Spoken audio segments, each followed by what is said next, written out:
All right, calling the case of People versus Angelo. Hold on. Oh, there we go. I just want to make sure. Ms. Schutz, I just want to make sure that you can hear us. Ms. Schutz, can you hear us? Yes, I can hear you all. All right. All right. Calling the case of People versus Angelo Smith. The second case number 240753-FC. Appearances for the record. Morning, Your Honor. Jeffrey Hall on behalf of People. Morning, Your Honor. Joshua Van Loan on behalf of Mr. Smith. He's present tonight. All right. This is the time and date set for a sentencing. I should just note that your mother, Mr. Smith, had prior outburst, and due to that, I'm allowing her to zoom in. So she was here today to support you. However, the court's just allowing her to appear by Zoom, so she will be able to witness this entire hearing. Mr. Van Land, did you receive a copy of the pre-sentence investigative report? I did. I went over it with my client. I have a couple of things I'd like to address, if you don't mind. Please. Particularly, I don't have, first off, Ms. Ruprecht did a fine job. There's no issues with the guidelines. Everything looks great there. I just have a couple of procedural things I'd like to address. There's two different places, I think 3 different places in this report where it references statements made by my client. The first one is on page 1 of the evaluation and plan pre-sentence investigation. Okay. I'd like to strike the statement that says, that starts with although. It's on August 22nd paragraph, the last sentence in that paragraph. All right. Although he admitted to the car theft and being in the vehicle, he adamantly and repeatedly denied being in the motor vehicle. I assume that is what it states? That's correct. All right. All right. Well, I mean, is that your client's position? I should note. No, it definitely Before we is. started this hearing, I did bring your attention to that, and I had indicated he's asserting his innocence, and he is claiming that he didn't either drive this vehicle or aid and abet and encourage a purported driver. Then that would be an assertion of innocence, and the court would allow him to withdraw his plea in all likelihood. Is he maintaining today that he was not the driver and is innocent? I've had the conversation with him and advised him of his right to withdraw the plea if that was his claim. We're not making that claim. He's not making that claim. In fact, we put a no contest plea on so he wouldn't have to make these statements. So no, he's not making an actual innocence claim, and he's sticking with the no contest plea that he put on. He has a different memory of how the statement was made to Agent Ruprecht. All right. Well, Mr. Smith, I'm not asking you to do a factual basis, being that you pled no contest, but do you agree that you would like that stricken from the record, that you adamantly and repeatedly denied being in the motor vehicle? Do you want that to be removed from this pre-sentence investigative report? Yes. And do you agree that that it is untrue? Well, I'm sorry, Judge. I don't mean to be disrespectful at all. I don't want him to make that comment. Not because he's saying it's not true. It's because there are reasons for the no contest plea that were put on. What you stated earlier is correct, that in order for him to plead no contest to this, he would either have to be the driver, aid and abet the driver. And he's not disputing that those things are true. Okay.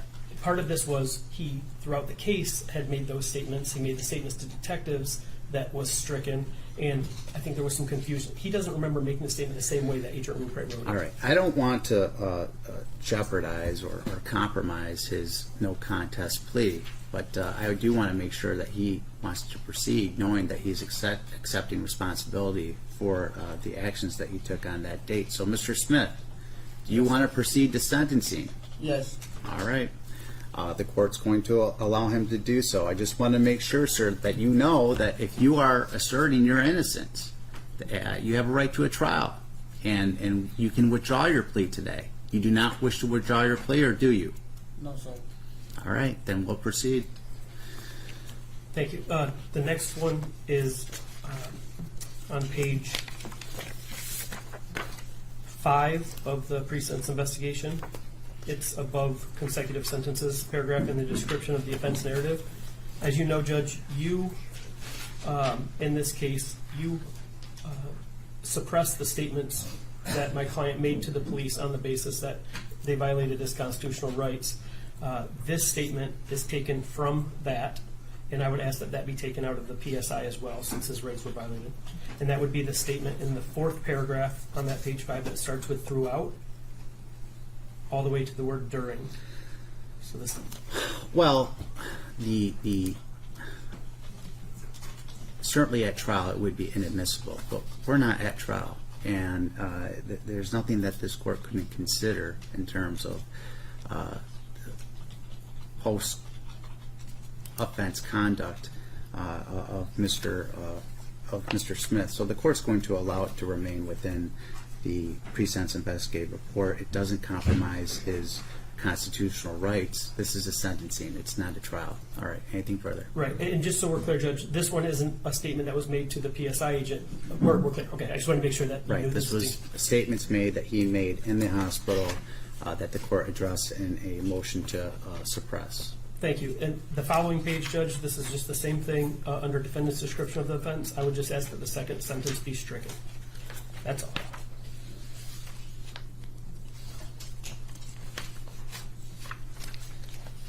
All right.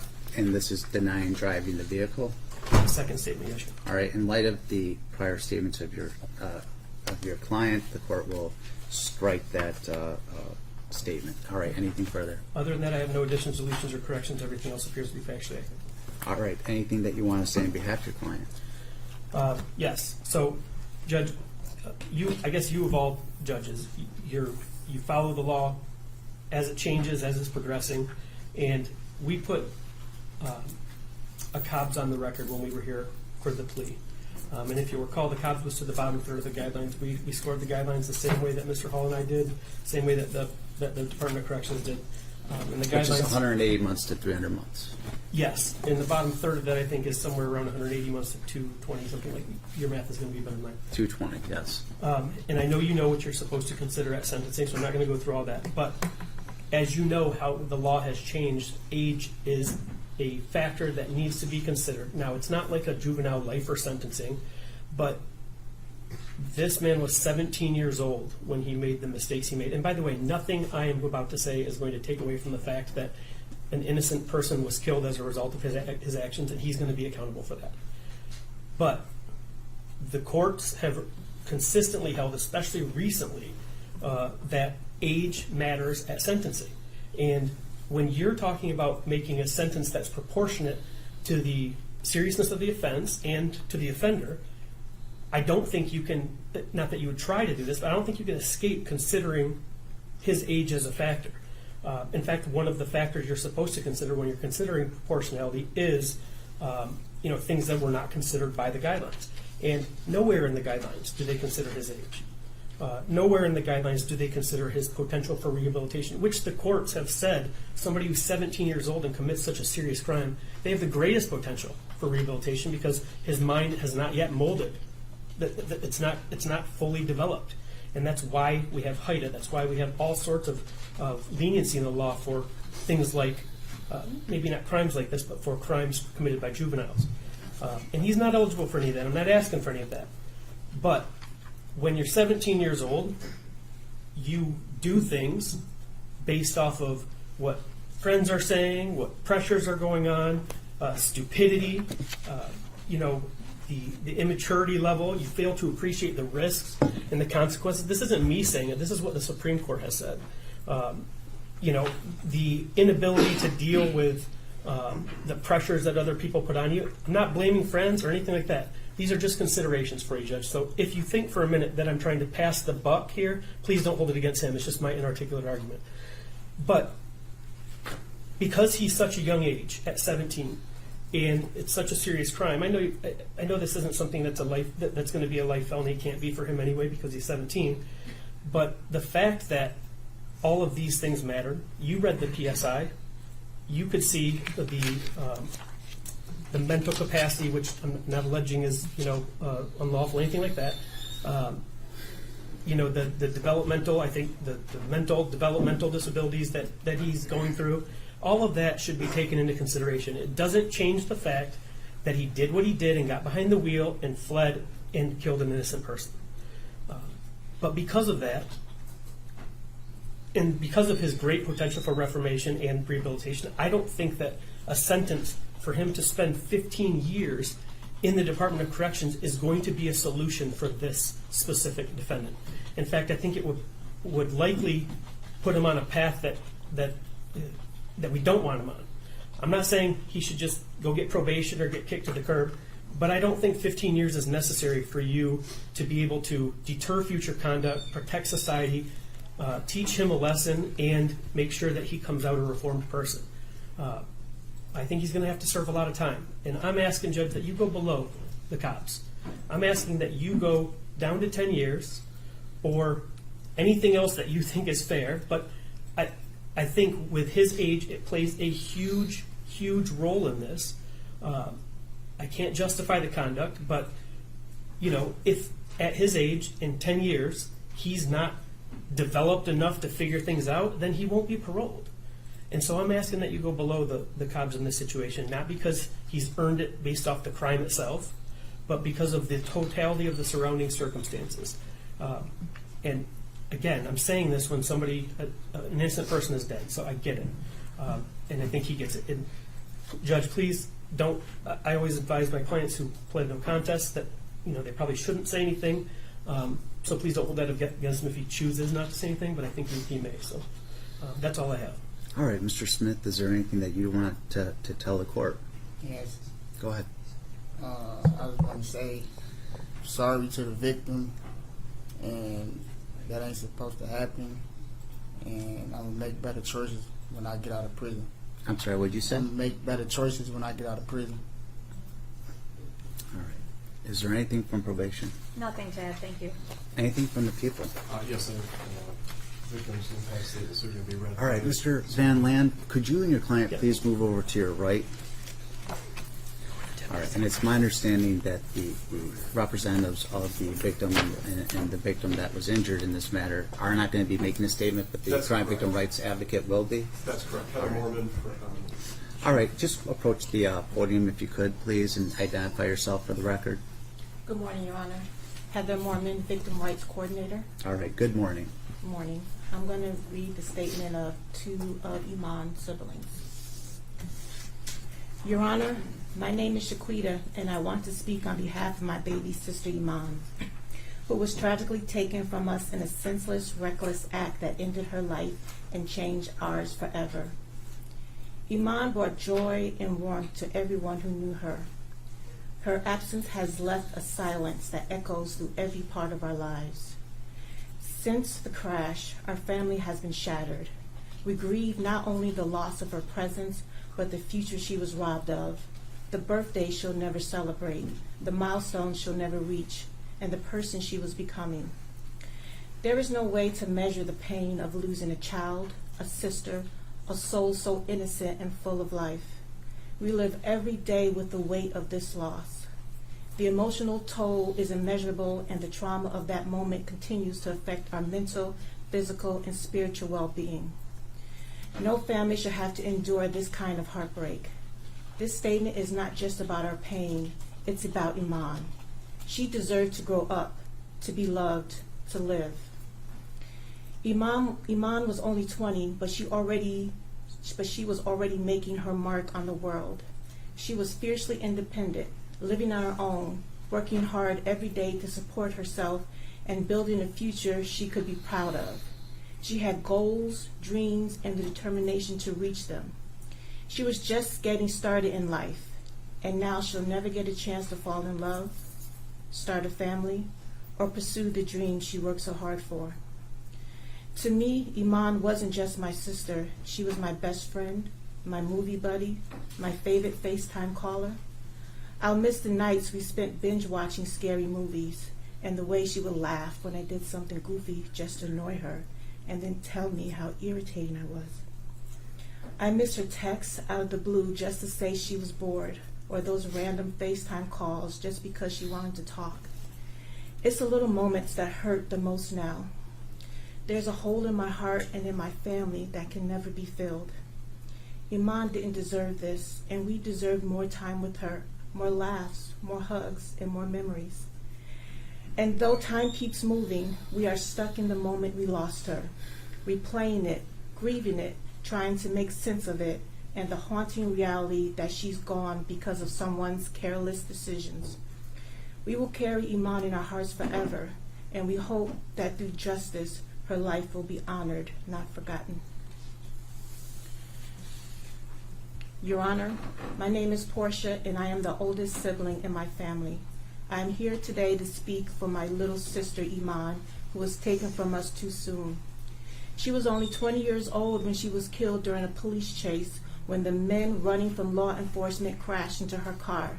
That moment shattered my life and my family's lives forever. Iman was our youngest sister, full of life, independent, hardworking, and just beginning her journey into adulthood. She had dreams, goals, and the determination to make something of herself. She had just gotten her first apartment and was working hard to build a future. I will never get to see her start a career, fall in love, get married, have children, or grow old. Those precious memories were stolen from her and from all of us who deeply loved her. As her older sister, I always felt a responsibility to protect her. Iman knew I was just a phone call away, and I always came running when she needed me. It breaks my heart that in the moment that she needed protection the most, I couldn't save her. She should never have left this world before me. It's a pain that I carry with me every single day. Losing Iman has changed our family forever. My mother, my father, my siblings, we are not the same. There's an emptiness in our home and in our hearts that can never be filled. My 2 daughters adored their auntie Iman.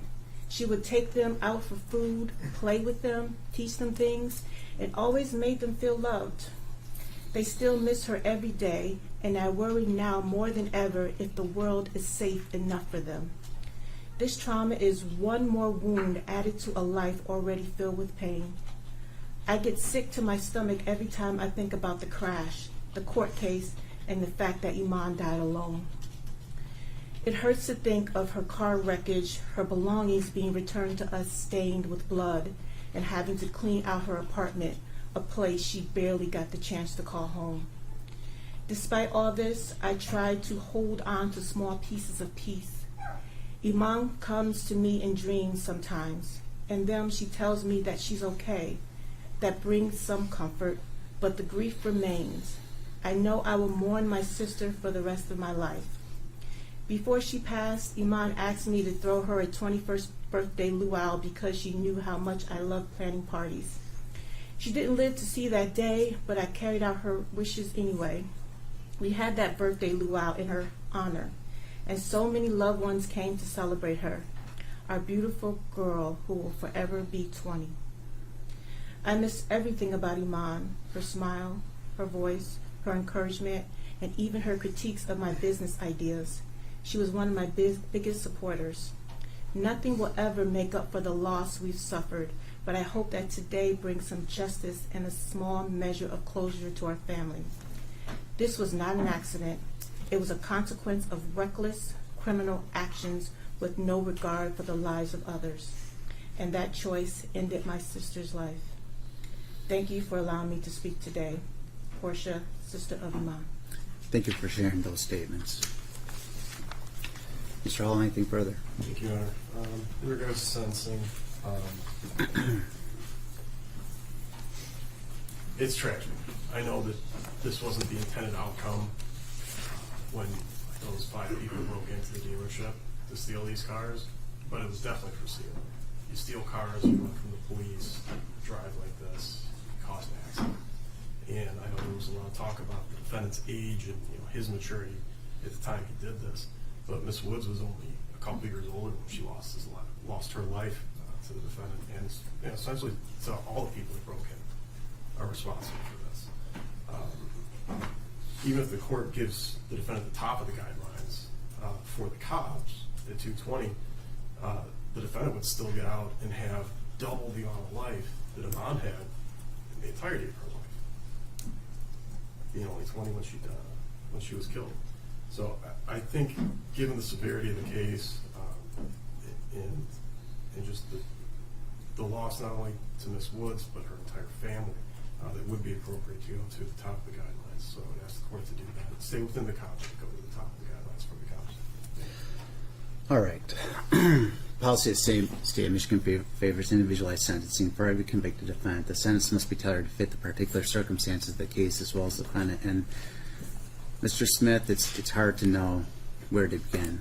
with this sentencing. I want to first start with what I know, that you didn't have a single criminal conviction or traffic offense on your record.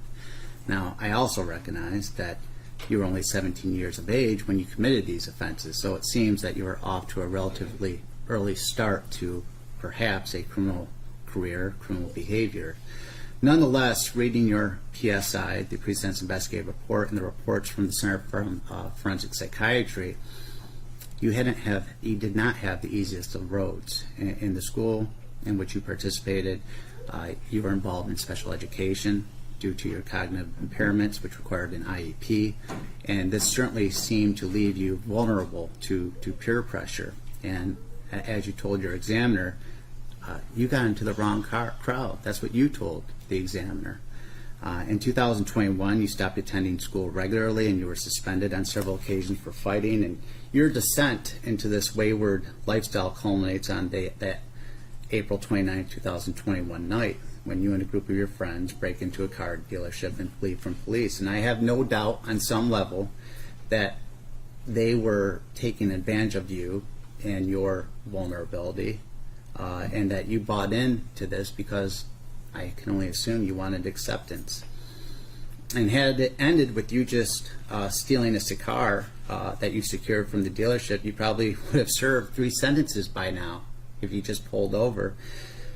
But you made the decision to flee, and your decisions have consequences, and the consequences could not be more tragic. Looking at the Presentence Investigative Report, it does not provide the visceral pain that was demonstrated today in the statements that were read to the court. And I wish I could provide the family some sort of words that would be of comfort. This court can't.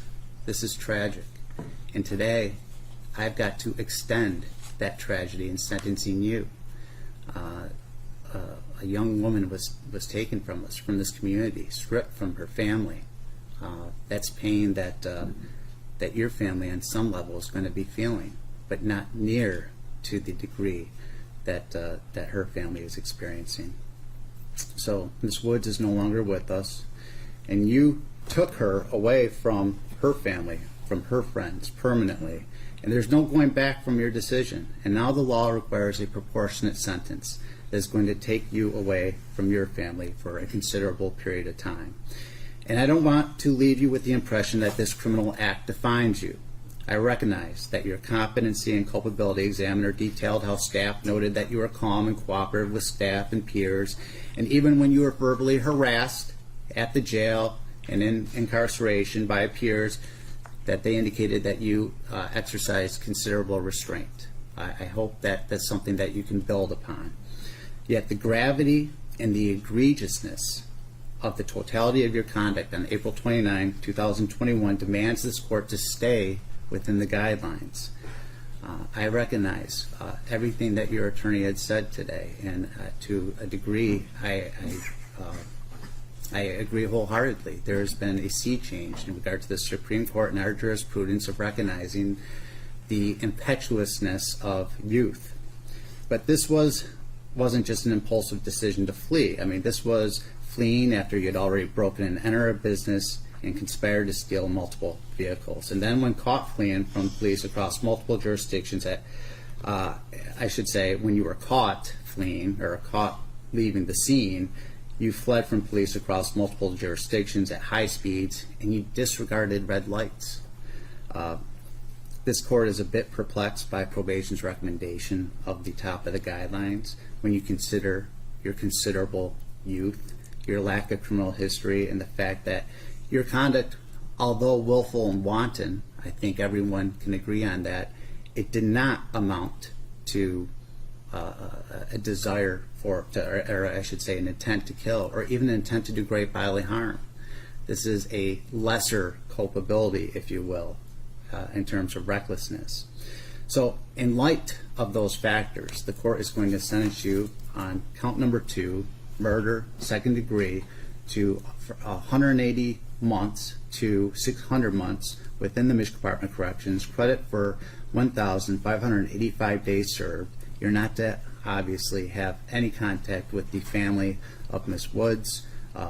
No contact with Mr. Jennings, the co-defendant. You're to pay a crime victim rights assessment of $130, $68 state court costs, comply with DNA testing. On count number 3, you are to serve 86 months to 180 months within the Michigan Department of Corrections, credit for 1,585 days served, and that's with a $68 state court cost. And on count number 5, breaking and entering a building with intent to commit a larceny therein, you're to serve 38 months to 120 months within the Michigan Department of Corrections, credit for 1,585 days served, a $68 state court cost. And finally, on count number 6, larceny in a building, you're to serve 365, it's going to be 1 year to 4 years within the Michigan Department of Corrections, and credit for 1,585 days served, $68 state court costs. And in regard to each count, you are not to have any contact with Mr. Jennings. You are entitled, as a matter of constitutional right, to file an application for leave to appeal your conviction and sentence.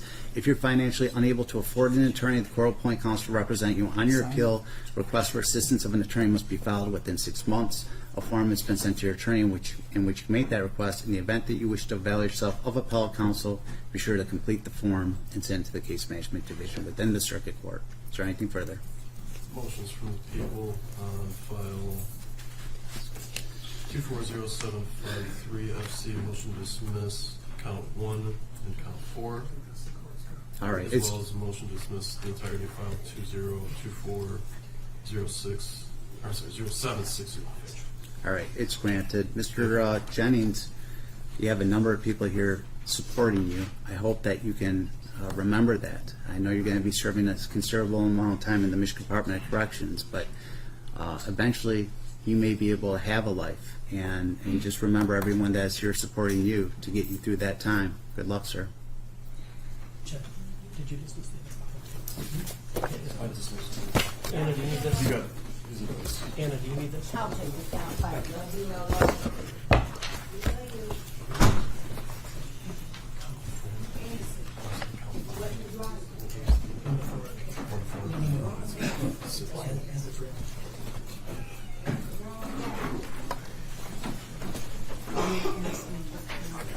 He said it's the same thing.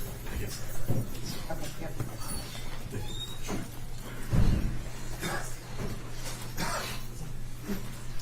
All right, Mr. Torres, you all set? Calling the case of People versus Arleo